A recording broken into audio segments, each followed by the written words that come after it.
Pakistani English fiction. Today's topic Murder of Aziz Khan by Zulfiqar Ghosh. इस lesson में हम most important Pakistani English fiction का एक इम्पोर्टेंट नावल मर्डर ऑफ अजीज़ खान को discuss करेंगे, जो कि पाकिस्तान की लिटरेरी हिस्ट्री में मोस्ट इम्पोर्टेंट नावल समझा जाता है जस्ट बिकॉज ऑफ और कल्चर। यानी कि हमारी पाकिस्तानी सोसाइटी, हमारा कल्चर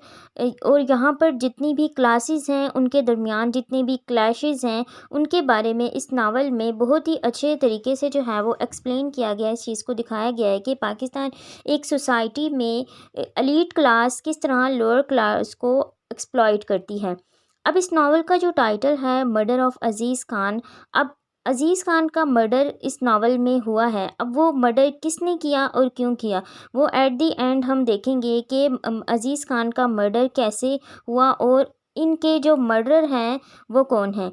अब इस नावल के अंदर हमें क्या चीज़ देखने को मिलेगी, इसके अंदर हमें मार्क्सिज्म देखने को मिलता है, इसके अंदर हमें एक्सप्लॉयटेशन देखने को मिलती है, इसके अंदर हमें ग्रीड देखने को मिलता है। यानी कि हमारे अंदर जो है एक लालच होती है खुद को खूब से खूब तर करने के लिए। तो वो हम इस नावल के अंदर बहुत अच्छे तरीके से देखेंगे कि एक अमीर जो है वो किस तरह गरीब को एक्सप्लॉइट करता है, कि जो लॉ है वो सिर्फ गरीब लोगों के लिए ही क्यों होते हैं, अमीर इससे अमीर अमीर जो लोग हैं उनको इससे क्यों दस्तबरदार किया जाता है कि वो लोग किसी भी लॉ के, किसी भी कानून के जो है वो ज़मरे में नहीं आते और सिर्फ गरीब को ही पनिश किया जाता है और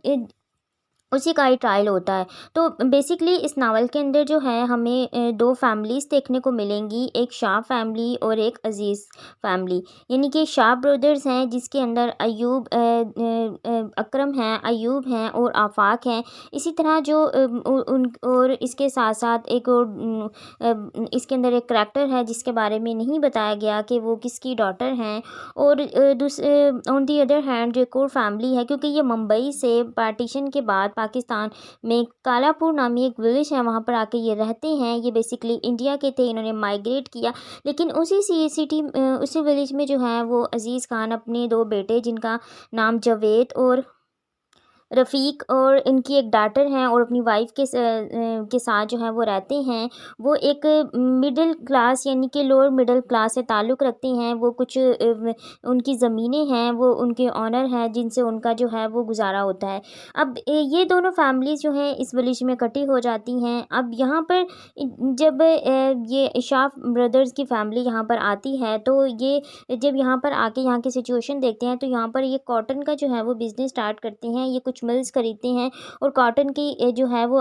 इसका सेल आउट करने के लिए अपना बिज़नेस स्टार्ट करते हैं। तो इसके लिए जब इन्हें मालूम होता है कि जहाँ पर इन्होंने कुछ फील्ड्स खरीदी हैं उसके साथ कुछ और फील्ड्स हैं जो कि इन्हें वो ज़्यादा फ़ायदा देंगी, और वो फील्ड्स अजीज़ खान की थी जिन पर अजीज़ खान जो है वो काम किया करते थे और ये उनको ख़रीदना चाहते थे। तो और इनका जो सबसे छोटा बेटा है आफाक, वो बहुत ही ज़्यादा अय्याश पसंद है कि वो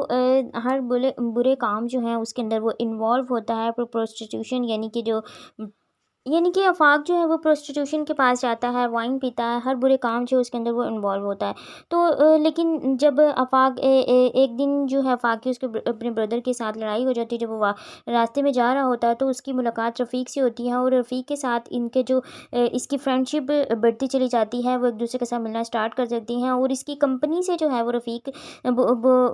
की जो हैबिट्स हैं वो बहुत ज़्यादा चेंज हो जाती हैं। वो हर गलत काम में इसके साथ इन्वॉल्व होना स्टार्ट कर देता है, इसके लिए वाइन पीता है। और इसके साथ साथ जो आफाक है वो उसको प्रोस्टिट्यूशन के बाद भी जो है वो लेके जाता है। और एक दिन जब एक इंसिडेंट होता है इसके अंदर कि जब आफाक और रफ़ीक फील्ड्स में मौजूद होते हैं तो वहाँ पर आफाक एक 13 ईयर ओल्ड एक लड़की होती है, उसका रेप कर देते हैं और उसके जो है जुर्म पे रफ़ीक को अरेस्ट कर लिया जाता है और आफाक को उसके ब्रदर आउट ऑफ कंट्री भेज देते हैं उसकी लाइफ को सेव करने के लिए। तो हालांकि जो रियल उसके अंदर जिसने ये काम किया होता है, जो मुजरिम होता है वो आफाक होता है, और लेकिन रफ़ीक को अरेस्ट कर लिया जाता है। और बाद में जब उस लड़की की डेथ हो जाती है तो उसके बाद रफ़ीक को जो है वो फांसी की सज़ा दे दी जाती है और वो उसको फांसी हो जाती है और वो बाद में मर जाता है। तो ये टाइम जब पाकिस्तान, ये उस टाइम की सिचुएशन है जब पाकिस्तान में मार्शल लॉ की सिचुएशन चल रही थी। तो इसमें रफ़ीक की डेथ पे इस पूरी फैमिली पर बहुत ज़्यादा एक सदमा होता है, जिसकी वजह से उसकी मदर बीमार हो जाती है और उनको किडनी का प्रॉब्लम हो जाता है। उनकी किडनी ट्रांसफ़ॉर्म की जाती है और उसके लिए उनको बहुत ज़्यादा पैसा चाहिए होता है। और उसके लिए ऑन दी अदर हैंड जो जिस कॉटन को जिस ब्रोकर को अज़ीज़ खान जो कॉटन सेल आउट किया करते थे, वो उस ब्रोकर को जो है वो शाह ब्रदर्स और अपने साथ मतलब कुछ ज़्यादा लालच देकर अपने साथ कर लेते हैं, उसको मना कर देते हैं कि वो उसका जो है वो नहीं सेल करेगा, कॉटन जो है वो सेल नहीं करेगा और हम, क्योंकि वो उनको फील्ड्स चाहिए। तो जब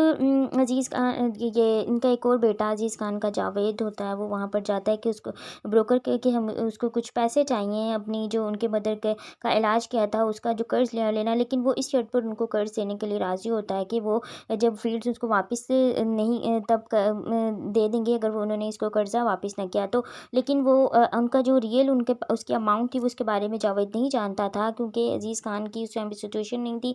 कि वो उनको बता सकें कि उनका जो अमाउंट है वो ऑलरेडी ब्रोकर के पास है। तो वो उससे कुछ कर्ज़ा लेकर वापस आ रहा था, तो कुछ गैंगस्टर उसे वो है वो स्टोलन कर लेते हैं जितना कुछ पैसे होते हैं, और उसके साथ-साथ और उसी इंसिडेंट में जो है वो जावेद की डेथ हो जाती है और वो मर जाता है। तो अब दोनों बेटों की डेथ से अज़ीज़ खान और उसकी वाइफ पर बहुत ज़्यादा सदमा होता है, और उसकी इनकी वजह से जावेद की डेथ से भी जो है वो उसकी वाइफ मर जाती है और अज़ीज़ खान बिल्कुल अकेला रह जाता है। अब दूसरी तरफ दिखाया जाता है कि आफाक, जिसको आउट ऑफ कंट्री भेज दिया गया था, वो बहुत ही ज़्यादा अय्याश पसंद और हो जाता है, और उसके साथ साथ